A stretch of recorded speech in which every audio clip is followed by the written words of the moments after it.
Ça y est, j'ai enfin écrit la dernière lettre du dernier mot de la chute du sketch final de mon nouveau spectacle.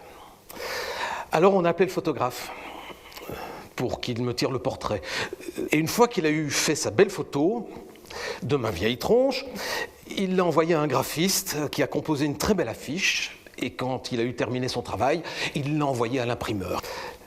Quant à moi, j'ai enfin eu le bonheur de retrouver mon équipe de fidèles. Ce sont les mêmes depuis des années qui travaillent avec moi. Et je suis toujours très content lorsqu'une tournée s'annonce parce que ça me donne l'occasion de revivre quelques semaines avec eux. Nous sommes installés dans une salle que nous avons louée plusieurs jours à cet effet, avec David qui est là à la lumière, avec Thierry qui est là au son, mais il n'y a pas que, vous ne voyez que, mais derrière, ils sont une petite ruche. Et quand on a eu terminé notre travail, on a appelé le chauffeur qui est venu avec le gros camion et qui est parti en caravane avec nous. On appelle ça un one-man show et pourtant, nous sommes 12 tous les soirs, y compris moi. Ils sont 11 dans la coulisse. À 18h, les ouvreuses sont arrivées pour prendre leur rang et pour faire en sorte de vous accueillir et que vous puissiez trouver votre place sans trop chercher. Mais bien avant les ouvreuses, lorsque nous sommes arrivés, il y avait le régisseur de la salle qui avait mis la clé dans la porte pour accueillir mon équipe à 7h du matin pour faire en sorte que tout ça soit en place à la levée du rideau à 20h. Il n'y avait pas que le régisseur de la salle, parce qu'il y a aussi un cintrier. Le cintrier, c'est celui qui fait en sorte qu'on puisse descendre les perches pour accrocher tout ça, le décor, la lumière et le reste. Il y a aussi un électricien responsable de la salle et de sa sécurité.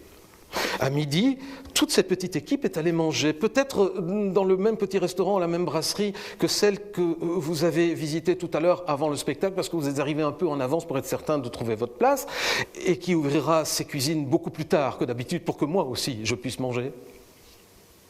Quant à vous, vous avez appelé la babysitter pour qu'elle puisse garder le petit dernier parce que vous saviez très bien que lui n'allait pas nécessairement comprendre tout ce que j'allais raconter ce soir.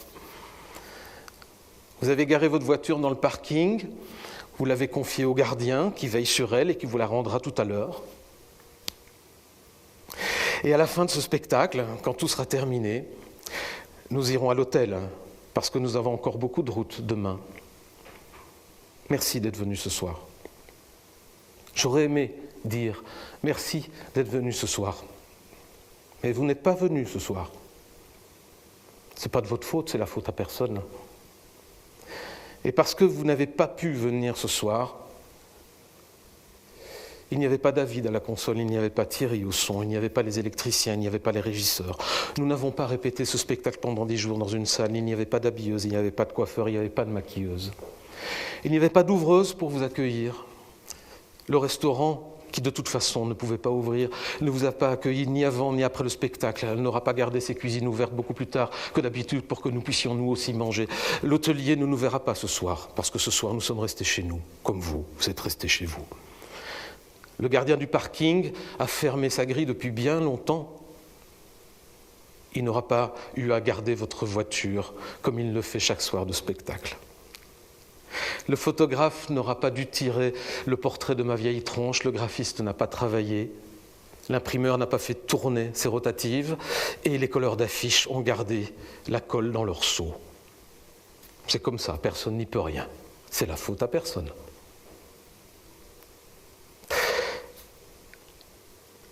J'ai pourtant écrit la dernière lettre du dernier mot de la chute, du sketch final de mon dernier spectacle.